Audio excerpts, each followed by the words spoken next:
والسفر الذي يرخص للإنسان الفطرة والسفر الذي يرخص للإنسان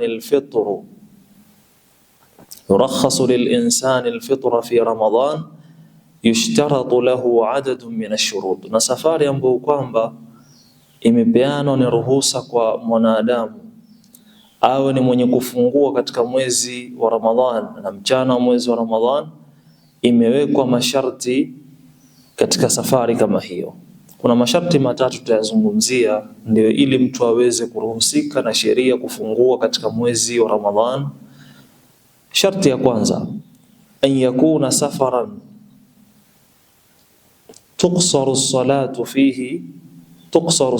fihi wa amma as-safaru al-qalil allati la tuqsaru as-salatu biha fala yurakhasu al-fitru biha.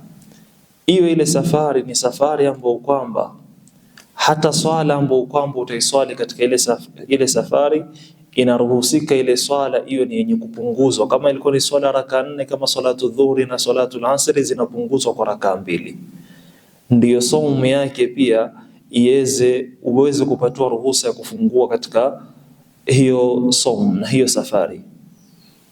Wa amma as-safaru al-qalil allati la tuqsaru as-salatu biha fala yurakhasu al-fitru biha. Ama safari ambayo kwamba ni ndogo, ambayo kwamba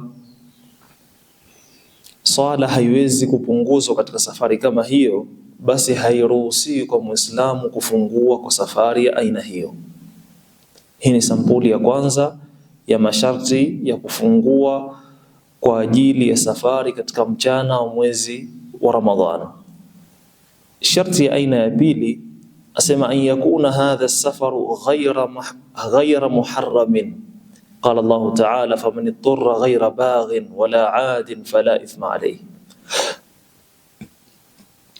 Hiyo ile safari ambayo kwamba unakwenda ndio ili uruhusike na sheria ya Kiislamu uweze kufungua katika safari kama hiyo.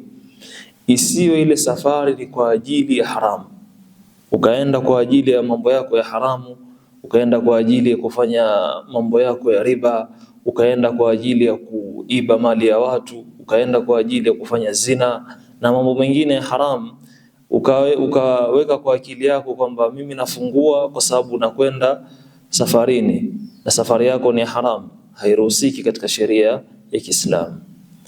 Kwa sababu Allah subhanahu wa ta'ala asema Allah subhanahu wa ta'ala faman ittara ghayra baghin, basi yule ambaye kwamba atakuwa ni mwenye kushikika na kwenye safari yake kama ile, lakini asiwe kwenye ile safari yake amefanya baghin, akawa ni mwenye kufanya dhulma wala adin wala uadui kwa mtu yote, fala ithma alayhi, basi hana madhambi yoyote kama atakuwa ni mwenye kufungua.